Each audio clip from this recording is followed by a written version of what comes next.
Thank you for joining me today. I am painting this camera pretty far away. Let me make sure it's wide angle. It is.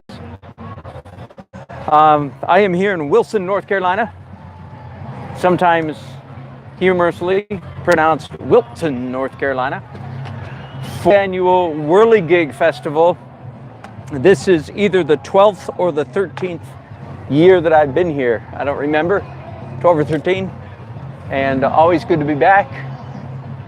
And I will try to broadcast as much as I can without getting in trouble for copyright, because there's bands playing, and half the time you wouldn't be able to hear me if I was talking. Where is it? I've got photographs here somewhere. Got an iPad with pictures on it.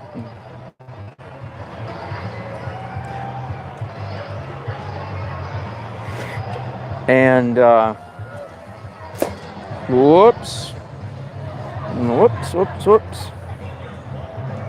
I've got a problem here. Hang on.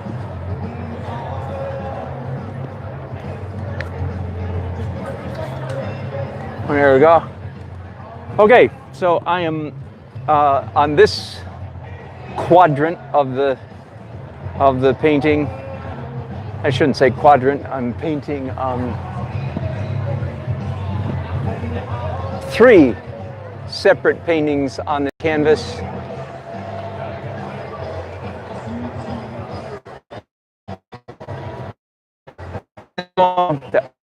No, the picture on the left is a painting of Whirligig Park. In a minute here, when I jump down, I'll come down, show you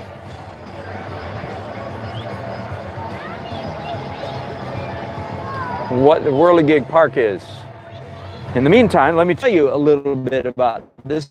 This is a very inspiring story, and you can even see what I'm doing, can you? Hang on, let me come down there and fix that. Let's make sure you can. Oh yeah, okay, close enough. You can see, good enough. Well, Whirligig is in the dictionary. It's simply put a thing the toy. We're all familiar with a little cheap plastic curiosity toy that turns in the wind. Well, in this small town of Wilson, North Carolina, many years ago, there was a man, I forget what his business was when he was working, but he had been in the military. Maybe he was career military, I can't remember that exactly. But I do remember that in the military, he was an engineer. I think he was an engineer in World War II era. His name is Vollis, V-O-L-L-I-S. Google him, look him up. Vollis Simpson, and he passed away about 2 or 3 years ago at the age of 94, I think it was. Again, you can Google him and tell me, Vollis Simpson. And I had the privilege of meeting him and chatting with him several times. Delightful old guy. And hang on, I have a little crisis here on my hands. This iPad battery is about to go dead, so hang on. Here and see if I can find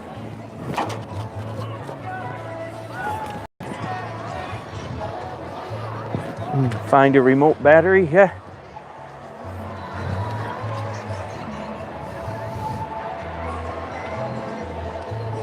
And then find out how to plug it in. Hang on, it's all part of the business. Do not try this at home, ladies and gentlemen. No, please, somebody else, please, somebody. I'm already concerned about who's going to inherit this equipment of mine. If you know an enterprising artist,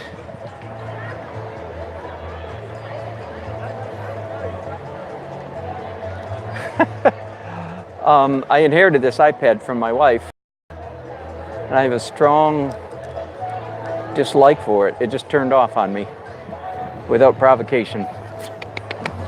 Okay. Anyway, back to Wallace Simpson. I'm not kidding. This thing just turned off. My finger hit the on-off button and I didn't realize it. And I don't know where the on-off button is. Here we go. I love your stuff at the gallery. Oh, thank you. Thank you for going there. Appreciate it.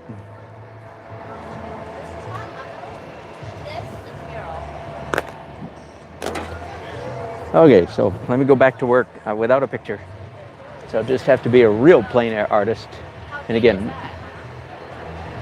so once again, in a minute, I'll show you I'm standing this year in Whirligig Park, brand new. This is the first year that the festival has been in Whirligig Park.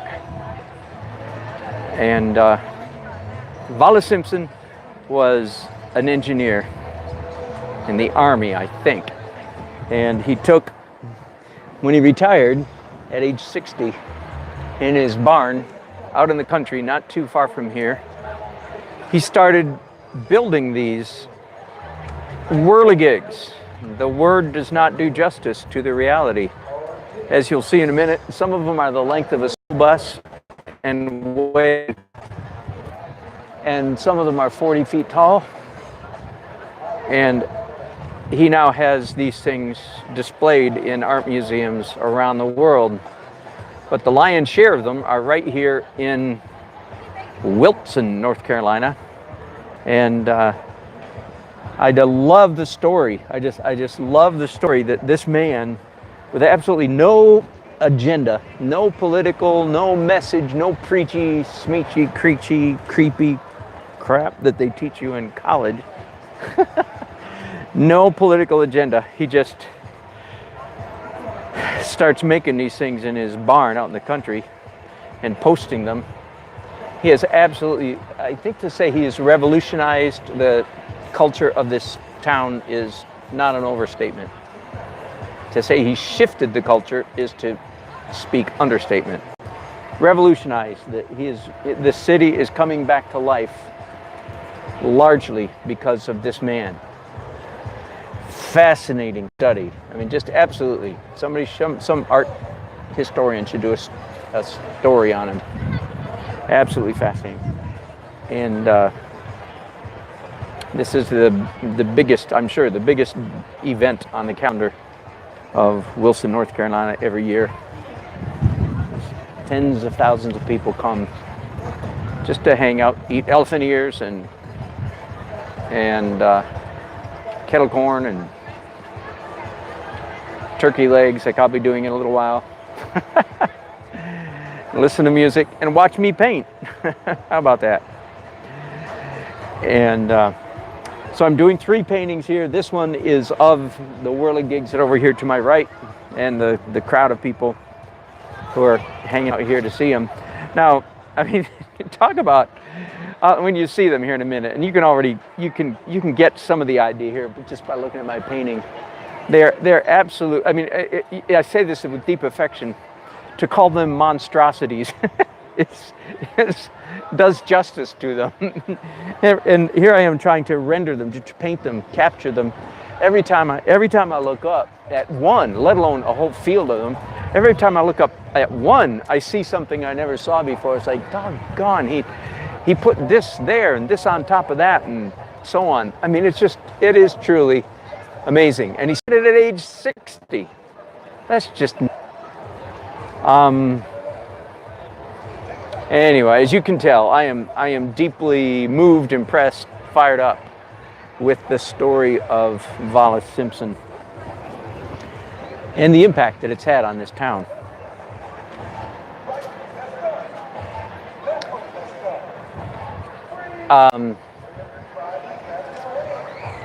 So I am down to artistically here. What am I doing? I am down to the last stage phase of acrylics here on this one.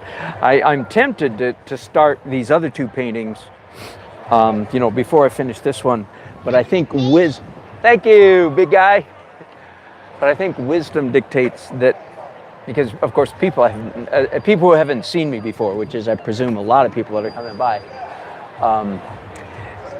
they have no idea what I'm doing, and they look at it in its current state. Of course, I run into this all the time, not just at festivals, and they assume, because they're not artists, they're not accustomed to process, they assume that they're seeing, pretty close to the finished product, which you and I know is very far from the case. So I feel like, okay, I should just go ahead and finish one so that the passers-by, people that are coming by today, can get some inkling of what a finished painting is going to look like.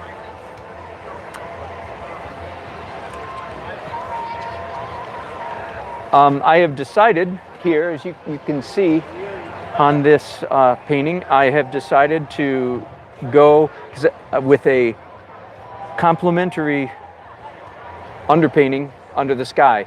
Yellow, orange, pink.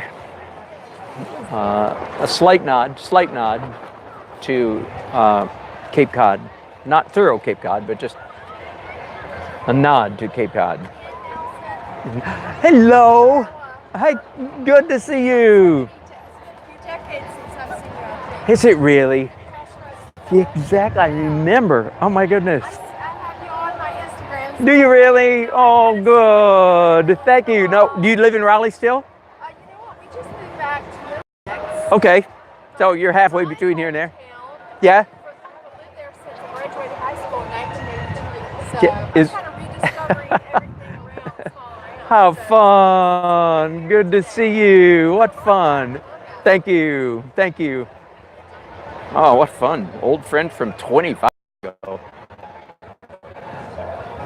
Have a lot of, and she's not from, but I have, because I've been here 12 years, I have a lot of good friends. They treat me like a hero around here. It's quite embarrassing. So I've gone with because I knew there was going to be a lot of sky in this painting, I've gone with a complementary underpainting, which is pretty typical for me to go. That's right. I hope to finish it by tonight, or by the end of the. Yeah. So this is all acrylics. It's water-based paint, and in a little while I switch to oil. And when I'm done, it'll be an oil painting. Wow. So and a lot more finished than this. Now how do you paint a whirligig? You just kind of a paint explosion. Yeah, that's exactly right. What is that? That would not be good. That would not be good. A real paint explosion would not be good. You're right. So, so my sky here in this painting will eventually be blue, or mostly blue. And again, most of the people looking at it right now, they just think, oh yeah, orange sky, sure. And that's all right. I wouldn't expect them to think anything different. Yes, ma'am. Looks like you've got it marked out. Are you going to put it on wood? No. Yes, like stretched. You see that painting over there? Yeah, so I take it home, cut it into 3 separate pieces, and stretch it. Is that what you mean by put it on wood? Yes, exactly. Yep, exactly. Where do you sell that? Well, these are all purchased by the festival. And but that one's for sale. Whatever, they're doing an auction. That's just one I've done in previous years. I don't know which year I did that. But well, thank you. And you said it's watercolor? No, it's acrylic, but I'm going to switch to oil shortly. Yeah, it'll be an oil painting when I'm done. This is all just the underpaint. This is the underpainting. Do you? I find oil to be Well, excellent. Really? I find oil the easiest to work with, but that's fun. Yep, you're welcome. Yep. Thank you. Hopefully it'll be even gorgeouser.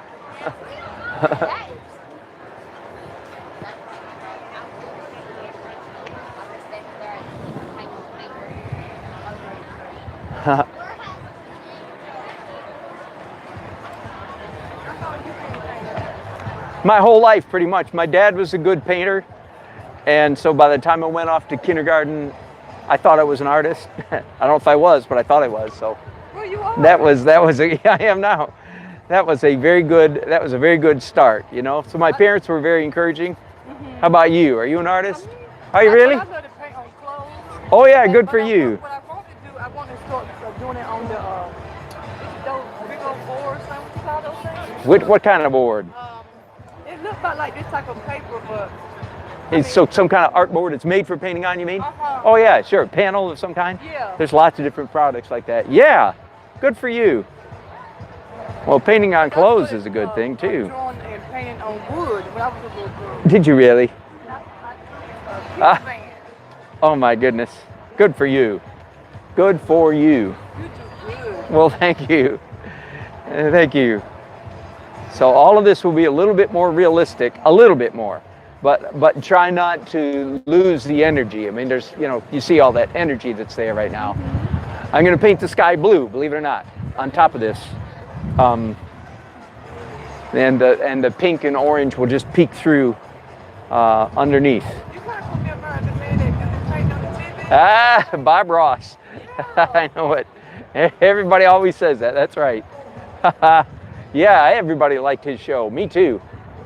I loved Bob Ross. Oh, I did The too. way he do it don't look like it's gonna be nothing. By the time he finishes, I'll be like, oh my God. That's right. And I love the way he do his trees. That's right. He does some great fast trees.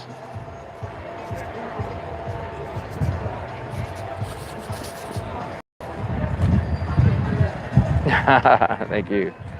Thank you.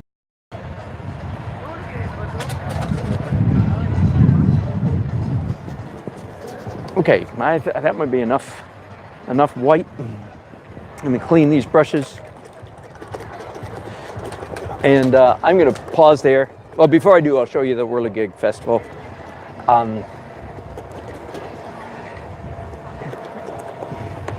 Because I have to switch to oils, and that'll take me several minutes to get that set up. And I don't want you to watch me while I'm doing that. But let me take a minute and look and see if anybody's left any comments here. Are you painting? I am. Yes, I am. Neat. Look at the Whirligig. Hey, Snapperly. So here are, let me turn you around. I'm going to show my friends, Whirligigs. So there they are. How neat. I mean, I must have 200 moving parts. I don't know. Some built as big as small Ferris wheels. There's one down there that must be 50 feet tall. And isn't that crazy?